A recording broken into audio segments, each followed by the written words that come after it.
मित्रांनो, माझे नाव सोहम नामदेव घोलप. तर आज आपण मित्रांनो relationship among the number sequence हा टॉपिक बघणार आहोत.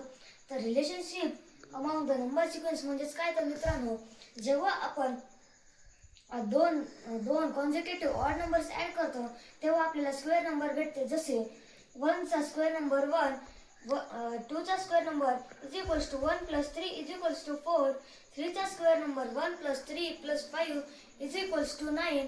म्हणजेच आपल्याला आता फोर्थ स्क्वेअर नंबर काढायचा आहे.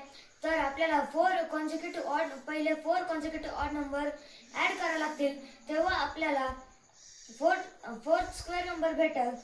4 is equals to 1 plus 3 plus 5 plus 7 is equals to 16. 5 fifth is equals to 1 plus 2 plus 3 1 plus 3 plus 5 plus 7 plus 9 is equals to 25. Regular polygon. आता regular polygon म्हणजे काय?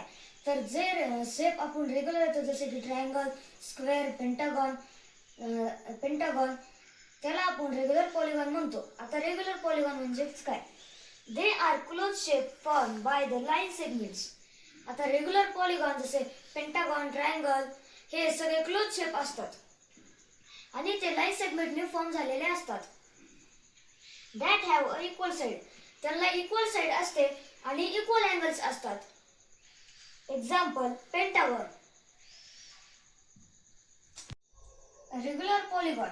आता आपण रेग्युलर पॉलिगॉनचे शेप बघणार आहेत. जसे की ज्याला 3 साइड असतात त्याला आपण ट्रायंगल म्हणतो. त्याला 4 साइड असतात, त्याचे अँगल इक्वल असतात व ते लाईन सेगमेंटने फॉर्म झालेले असतात. अशांना आपण रेग्युलर पॉलिगॉन म्हणतो. जसे triangle, square, pentagon, hexagon, septagon, octagon. आपण सेप्टागॉनलाच अजून एक नाव म्हणतो हेक्सागॉन. Septagon, octagon. ज्याला 8 साइड असतात आपण त्याला ऑक्टॅगॉन म्हणतो. ज्याला 9 साइड असते त्याला नॉनागॉन. ज्याला 10 साइड असते त्याला डेकागॉन म्हणतो.